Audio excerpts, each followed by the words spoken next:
नमस्कार मेरे दोस्तों एवं प्यारे भैया बहनों तथा सहपाठियों। आज हम आपको रूस की क्रांति से संबंधित अर्थव्यवस्था और समाज के बारे में पर चर्चा करेंगे और जानेंगे कि उस समय का आर्थिक व्यवस्था और समाज किस प्रकार से थे। चलिए प्रारंभ करते हैं और समझते हैं कि उस समय का किस तरीके से समाज और रूसी क्रांति के अनुसार थे। 20वीं सदी की शुरुआत में रूस की आबादी का एक बहुत बड़ा हिस्सा खेती बाड़ी से जुड़ा हुआ था। कहने का अर्थ है कि लोग बहुत अधिक मात्रा में खेती बाड़ी का काम करते थे उसी समय जब 20वीं शताब्दी का शुरुआत हुआ था। 20वीं शताब्दी का शुरुआत हुआ था। रूसी साम्राज्य की लगभग 85% जनता आजीविका के लिए खेती पर ही निर्भर थी। यूरोप के किसी भी देश में खेती पर आश्रित जनता का प्रतिशत इतना नहीं था। जो यूरोप में 50 देश माने जाते हैं कि लगभग 50 देश हैं यूरोप में, परंतु 85% से अधिक जनसमुदाय किसी अन्य देश के पास नहीं था जो कृषि पर निर्भर हो। यह रूस के पास था। यह अर्थव्यवस्था के अनुसार समझ पा रहे होंगे आप। उदाहरण के तौर पर फ्रांस और जर्मनी में खेती पर निर्भर आबादी मात्र 40-50% से ही ज़्यादा नहीं थी। रूसी साम्राज्य के किसान अपनी ज़रूरतों के साथ साथ बाजार के लिए भी पैदावार करते थे। रूस अनाज का एक बहुत बड़ा निर्यातक देश था। 19वीं शताब्दी के अनुसार उद्योग बहुत कम थे। सेंट पीटर्सबर्ग और मॉस्को प्रमुख औद्योगिक इलाके थे। यह दो ऐसे स्थान थे जहां पर बहुत अधिक मात्रा में औद्योगिक काम किए जाते थे। हालांकि ज़्यादातर उत्पादन कारीगर ही करते थे, लेकिन कारीगरों की वर्कशॉपों के साथ साथ बड़े बड़े कल कारखाने भी मौजूद थे। बहुत सारे कारखाने 1890 के दशक में चालू हुए थे, जब रूस के रेल नेटवर्क को फैलाया जा रहा था। उसी समय रूसी उद्योगों में विदेशी निवेश भी तेजी से बढ़ रहे थे। इन कारखानों के चलते कुछ ही सालों में रूस के कोयला उत्पादन में 2 गुना और स्टील उत्पादन में 4 गुना वृद्धि हुई थी। सन 19वीं तक कुछ इलाकों में तो कारीगरों और कारखाना मजदूरों की संख्या लगभग बराबर हो चुकी थी। कहने का तात्पर्य है कि ज़्यादा से ज़्यादा मात्रा में औद्योगिक केंद्र अपने चरम सीमा पर खुल रहे थे और उसमें उन कारखानों में काम करने वाले मजदूरों की संख्या ज़्यादा मात्रा में नहीं थी, परंतु लगभग में थी। ज़्यादातर कारखानों में उद्योगपतियों की निजी संपत्ति थे। मजदूरों को न्यूनतम वेतन मिलता रहे और काम की पाली के घंटे निश्चित हों, इस बात का ध्यान रखने के लिए सरकारी विभाग बड़ी फैक्ट्रियों पर नज़र रखते थे, लेकिन फैक्ट्री इंस्पेक्टर भी नियमों के उल्लंघन को रोक पाने में नाकामयाब थे। कारीगरों की इकाइयों और वर्कशॉपों में काम की पाली प्रायः 15 घंटे तक खिंच जाती थी, जबकि कारखानों में मजदूर आमतौर पर 10 से 12 घंटे की पालियों में काम करते थे। मजदूरों के रहने के लिए भी कमरों से लेकर डॉर्मेटरी तक तरह तरह की व्यवस्था मौजूद थी। सामाजिक स्तर पर मजदूर बंटे हुए थे। कुछ मजदूर अपने मूल गांवों के साथ अभी भी गहरे संबंध बनाए हुए थे। बहुत सारे मजदूर स्थानीय रूप से शहरों में ही बस चुके थे। उनके बीच योग्यता और दक्षता के स्तर पर भी काफ़ी फर्क था। सेंट पीटर्सबर्ग के एक धातु मजदूर ने कहा था, धातुकर्मी मजदूरों में खुद को साहब मानते थे। उनके काम में ज़्यादा प्रशिक्षण और निपुणता की ज़रूरत जो रहती थी। 1914 में फैक्ट्री मजदूरों में औरतों की संख्या 31% थी, लेकिन उन्हें पुरुष मजदूरों के मुकाबले कम वेतन मिलता था। मर्दों की तनख्वाह के मुकाबले आधे से 3/4 तक मजदूरों के बीच मौजूद फासला उनके पहनावे और व्यवहार में भी साफ दिखाई देता था। यद्यपि कुछ मजदूरों के बेरोजगारी या आर्थिक संकट के समय एक दूसरे की मदद करने के लिए संगठन बनाने रखने के लिए ऐसे संगठन बहुत थे। कहने का यथार्थ यह है कि महिला तथा पुरुष में यह अंतर था कि महिलाओं को वेतन कम दिया जाता था, पुरुषों को अधिक वेतन दिया जाता था, परंतु यह इतना ज़्यादा मात्रा में उनकी संख्या बढ़ चुकी थी कि उनसे 10 घंटे काम कराने के बजाय 12 से 15 घंटे काम करवाकर कम वेतन दिया जाता था। इन विभेदों के बावजूद जब किसी को नौकरी से निकाल दिया जाता था या मालिकों से कोई शिकायत होती थी तो मजदूर एकजुट होकर हड़ताल भी करते थे अपनी मांगों को लेकर, ताकि उनकी मांग पूरी हो सके। 1896 से 1897 के बीच कपड़ा उद्योग में और 1902 में धातु उद्योग में ऐसी हड़तालें काफ़ी बड़ी संख्या में आयोजित की गई। देहात की ज़्यादातर ज़मीन पर किसान खेती करते थे, लेकिन विशाल संपत्तियों पर सामंतों, राजशाही और ऑर्थोडॉक्स चर्च पर कब्जा किए हुए थे। मजदूरों की तरह किसान भी बटे हुए थे। किसान बहुत धार्मिक स्वभाव के थे।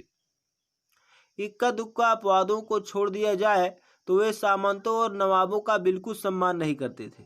नवाबों और सामंतों को सत्ता और हैसियत मिली हुई थी, वह लोकप्रियता की वजह से नहीं बल्कि जार के प्रति उनकी निष्ठा और सेवाओं के बदले में मिलती थी। यहाँ की स्थिति फ्रांस जैसी नहीं थी। मिसाल के तौर पर फ्रांस की क्रांति के दौरान ब्रिटेनी के किसान न केवल नवाबों का सम्मान करते थे बल्कि उन्होंने नवाबों को बचाने के लिए बाकायदा लड़ाइयाँ भी लड़ी।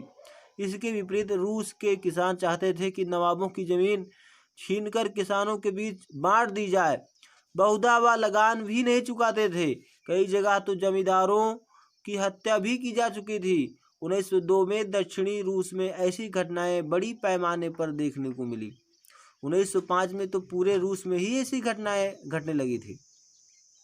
रूसी किसान यूरोप के बाकी किसानों के मुकाबले एक और लिहाज से भी भिन्न थे। यहाँ के किसान समय समय पर सारी ज़मीन को अपने कम्यून मीर को सौंप देते थे और फिर कम्यून की प्रत्येक परिवार की ज़रूरत के हिसाब से किसानों को ज़मीन बांट देते थे। इसका अर्थ है कि जो यहाँ अधिक से अधिक मात्रा में किसान थे या जो कार्यकर्ता थे वे बड़े लोगों का हाँ हुजूरी कम करके अपने काम पर ध्यान देते थे और ज़्यादातर कृषि कार्य से संबंधित लोग पाए गए। यहाँ पर एक बात समझ में आती है कि जो रूसी किसान थे उनके मुकाबले जो अधिक मात्रा में जमींदार थे वे अपनी सत्ता को दिखाते थे क्योंकि वे जार से जुड़े हुए थे। इस स्रोत से आप समझेंगे, इस स्रोत का है उस समय के समाजवादी कार्यकर्ता अलेक्जेंडर इसलानिकोव के वक्तव्य से पता चलता है कि बैठकें कैसे आयोजित की जाती थी। एक एक कारखाने और दुकान में जाकर प्रचार किया जाता था। अध्ययन चक्र भी चलाए जाते थे। संबंधित अधिकृत मुद्दों के मामलों पर कानूनी बैठकें भी बुलाई जाती थी। लेकिन इस गतिविधि को मजदूर वर्ग की मुक्ति के व्यापक संघर्ष में बड़ी निपुणता से पिरो दिया जाता था। गैर कानूनी बैठकें ज़रूरत के वक्त फौरन आयोजित कर ली जाती थी, लेकिन लंच के दौरान शाम को फाटक के बाहर यार्ड में या कई मंजिल इमारतों की सीढ़ियों में व्यवस्थित ढंग से बैठकें आयोजित की जाती थी। सबसे जागरूक मजदूर दरवाजे के पास प्लग का काम संभालते थे और मुहाने पर पूरी भीड़ इकट्ठा हो जाती थी। वहाँ सबके सामने एक आंदोलनकारी खड़ा होता था। मालिक टेलीफोन पर पुलिस को इस बारे में जानकारी देते थे, लेकिन जब तक पुलिस पहुँचती थी तब तक भाषण पूरे हो चुके होते थे और ज़रूरी फैसले ले लिए जाते थे। कहने का यथार्थ है कि चुपचाप तरीके से कोई भी मीटिंग की जाती थी, जो कि यह एक क्रांतिकारियों का ही एक मुख्य भाग देखने को मिलता है जो आंदोलनकारी के रूप में माना जाता है और यह एक गुप्त स्थान पर की जाती थी। चलिए आगे बढ़ते हैं। रूस में समाजवाद के बारे में समझते हैं कि रूस में समाजवाद की जो गतिविधि थी वह किस प्रकार से थी।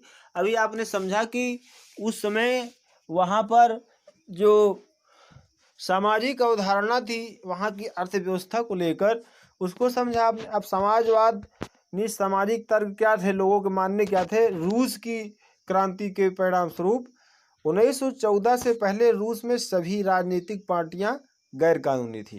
कहने का मतलब है कि जो भी पार्टियां थी वह गैर कानूनी, कानून के हिसाब से नहीं चलती थी। मार्क्स के विचारों, मार्क्स एक प्रकार के विचारक हैं और ये एक लेखक भी माने जाते हैं। मार्क्स के विचारों को मानने वाले समाजवादियों ने 1898 में Russian social democratic works party, रूसी सामाजिक लोकतांत्रिक श्रमिक पार्टी का गठन किया।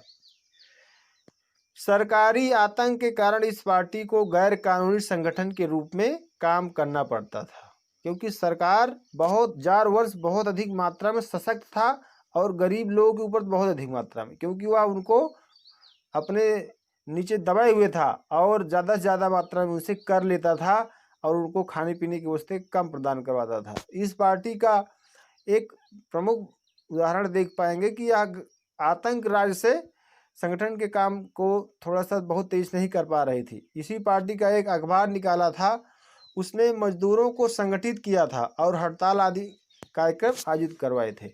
इस पार्टी का एक प्रमुख उद्देश्य था कि जो मजदूर हैं, श्रमिक वर्ग है, उसको हम क्या करें, एकत्रित करें और उनके द्वारा कार्य करवाएं तथा उनको आगे बढ़ने का उत्साह देने का काम करें। आगे चलकर क्या हुआ, कुछ रूसी समाजवादियों को लगता था कि रूसी किसान जिस तरह समय समय पर जमीनी प्रक्रिया को लेकर अपने आप को बहुत ही ग्रांड महसूस करते रहे हैं, वह स्वाभाविक रूप से समाजवादी भावना वाले लोग ही थे। इसी आधार पर उनका मानना था कि रूस में मजदूर नहीं बल्कि किसान ही क्रांति के मुख्य शक्ति बनेंगे। वे क्रांति का नेतृत्व करेंगे और रूस बाकी देशों के मुकाबले ज़्यादा जल्दी समाजवादी देश बन जाएगा। 19वीं सदी के आखिरी में रूस के ग्रामीण इलाकों में समाजवादी काफ़ी सक्रिय थे। 1900 ईस्वी में उन्होंने सोशलिस्ट रिवोल्यूशनरी पार्टी, समाजवादी क्रांतिकारी पार्टी का गठन कर लिया। इस पार्टी ने किसानों के अधिकारों के लिए संघर्ष किया और मांग की सामंतों के कब्जे वाली जमीन फौरन किसानों को सौंपी जाए, ऐसा सोचने लगे। किसानों के सवाल पर सामाजिक लोकतंत्रवादी खेमा समाजवादी क्रांतिकारियों से सहमत नहीं था। लेनिन का मानना था कि किसानों में एकजुट नहीं हैं। यह बोल्शेविक दल के एक प्रमुख क्रांतिकारी थे। लेनिन एकजुट नहीं है, वे बंटे हुए हैं। कुछ किसान गरीब थे तो कुछ अमीर, कुछ मजदूरी करते थे तो कुछ पूंजीपति थे जो नौकरों से खेती करवाते थे। इन आपसी विभेदों के चलते हुए सभी समाजवादी आंदोलन का हिस्सा नहीं हो सकते थे। सांगठनिक राजनीति के सवाल पर पार्टी में गहरे मतभेद थे। व्लादिमीर लेनिन पूरा नाम था, बोल्शेविक खेमे के मुखिया प्रमुख थे। सोचते थे कि जार राजा शासित रूप जैसे दमनकारी समाज में पार्टी अत्यंत अनुशासित होनी चाहिए और अपने सदस्यों की संख्या व स्तर पर उसका पूरा नियंत्रण होना चाहिए। दूसरा खेमा मेन्शेविक मानता था कि पार्टी में सभी को सदस्यता दी जानी चाहिए। दोनों में एक अलग अलग मतभेद प्रक्रियाएं थी, जो कि बोल्शेविक दल बहुत अधिक मात्रा में सशक्त था परंतु मेन्शेविक कम था, लेकिन सोच में थोड़ा थोड़ा अंतर देखने को मिलता है। चलिए अब समझते हैं उथल पुथल का समय 1905 की क्रांति में क्या बदलाव देखने को मिले और क्या प्रमुख रूप से उसमें किसके कारण वहाँ पर इस गतिविधि को तैयार होते हुए देखा गया, उसके बारे में समझते हैं। रूस एक निरंकुश राजशाही था। अन्य यूरोपीय शासकों के विपरीत 20वीं सदी की शुरुआत में भी जार राष्ट्रीय संसद के अधीन नहीं था। कहने का अर्थ है कि उस समय जब यूरोप में यह चल रहा था कि जिस तरीके से आपने पढ़ा था कि फ्रांस की क्रांति से ही राष्ट्रवाद का जन्म हुआ, तो उस समय भी रूस में राष्ट्रवाद प्रक्रिया का जन्म नहीं हुआ था, जो कि 1889 में फ्रांस में हो चुका था। निरंकुश राजशाही प्रक्रिया वहाँ पर चली रही थी। निरंकुश का अर्थ है जिसके ऊपर कोई भी अंकुश न हो, वह अपने द्वारा ही राष्ट्र को चला रही हो और किसी के ऊपर अपना ही अधिपत्य स्थापित कर रही हो और किसी की बातों को ना मान रही हो। तो यहाँ पर विपरीत दशा थी। 20वीं सदी के आते आते भी यहाँ संसद प्रक्रिया नहीं थी। उदारवादियों ने इस स्थिति को खत्म करने के लिए बड़े पैमाने पर मुहिम चलाई। जो उदारवादी दल थे, जो क्रांतिकारी दल थे, इसमें से मेन्शेविक तथा बोल्शेविक दल माना जाता है, जिसमें से लेनिन तथा क्रांस्की दो प्रकार के लीडर्स माने जाते हैं। 1905 की क्रांति के दौरान उन्होंने संविधान की रचना के लिए सोशल डेमोक्रेटिक और समाजवादी क्रांतिकारियों को साथ लेकर किसानों और मजदूरों के बीच काफ़ी काम किया। रूसी साम्राज्य के तहत उन्होंने राष्ट्रवादियों जैसे पोलैंड में और इस्लाम के आधुनिकीकरण के समर्थक जादीदियों मुस्लिम बहुलक इलाकों का भी समर्थन मिला। ये मुस्लिम बहुलक इलाके के जो समर्थक थे इनको जादीदियों कहा गया, और राष्ट्रवादी जैसे कि राष्ट्र के हित के लिए जो कार्य करने वाले थे उनको राष्ट्रवादी कहा गया। जो रूस से जुड़े हुए दो दल थे वह राष्ट्रवादी क्रियाओं को जन्म दे रहे थे, जिसमें बोल्शेविक और मेंशेविक था। रूसी मजदूरों के लिए 1904 का साल बहुत बुरा रहा।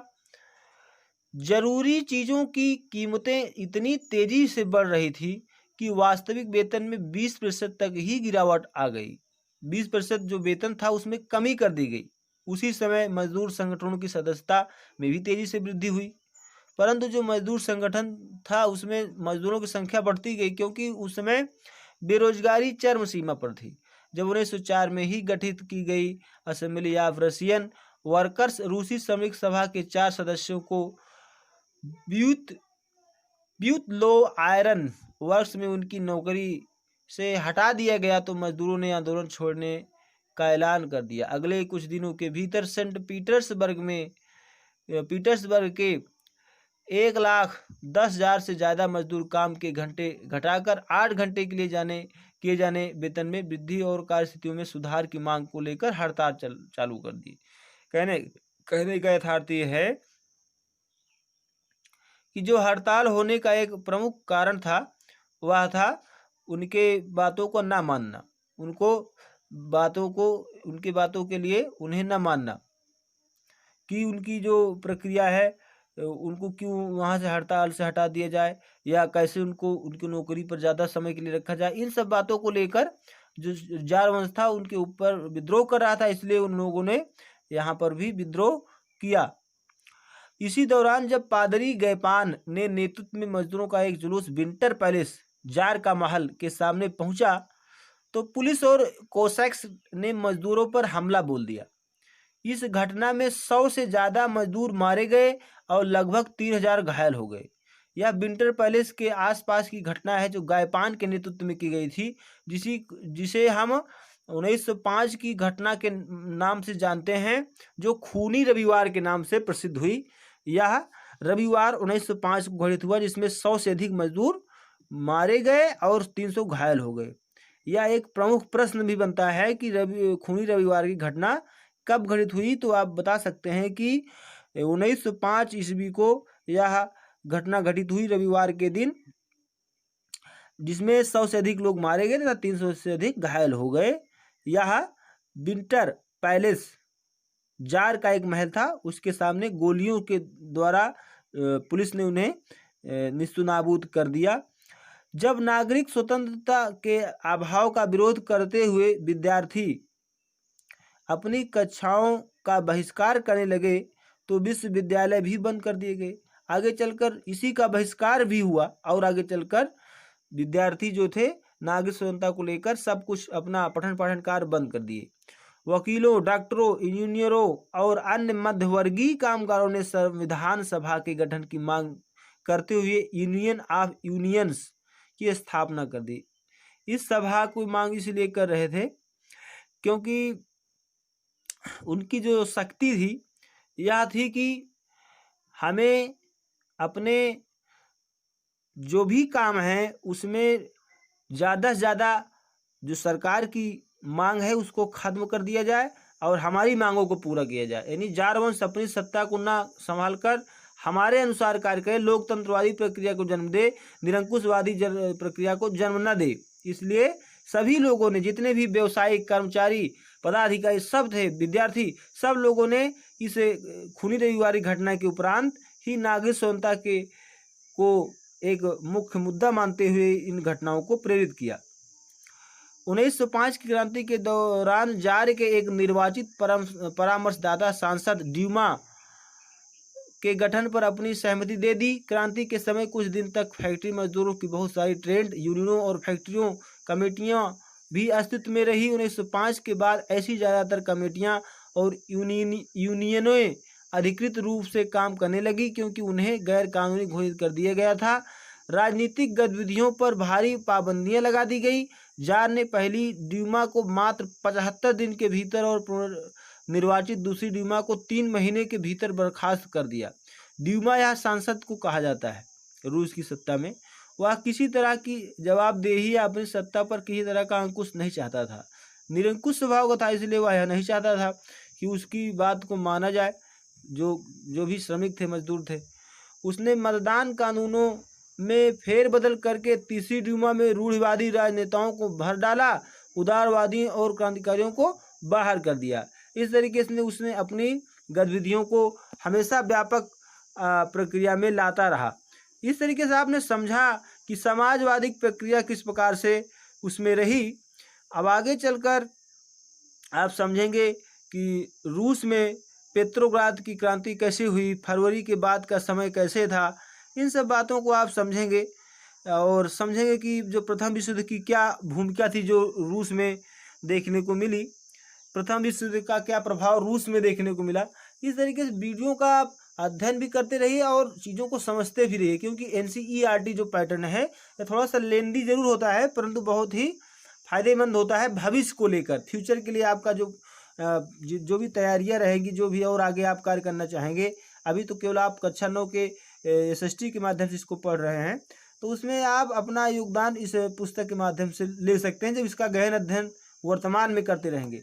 तो ये जितनी भी चीज़ें आज आपने समझा, समाजवाद की चीज़ें जो समझा कि समाज की प्रक्रिया किस प्रकार से थी और सामाजिक अवधारणा कैसी थी, लोगों का मानना कैसे था राजतंत्र के खिलाफ या राजतंत्रशाही व्यवस्था जो जार वंश थी वहाँ पर उसके खिलाफ क्या उनको लगता था, अर्थव्यवस्था उस समय कैसी थी। तो इन सब चीज़ों को आपने समझा और आपसे मैं एक रिक्वेस्ट करना चाहूँगा कि आप ज़्यादा से ज़्यादा मात्रा में इस वीडियो को लाइक भी करते रहेंगे, शेयर भी करते रहेंगे। मैं आपको बता दूं कि आप 9 और 10 की SST की क्लास निरंतर आप हमारे चैनल पर प्राप्त करते रहेंगे और यह लगातार चलती ही रहेगी, इसमें कोई बाध्यता नहीं आने पाएगी।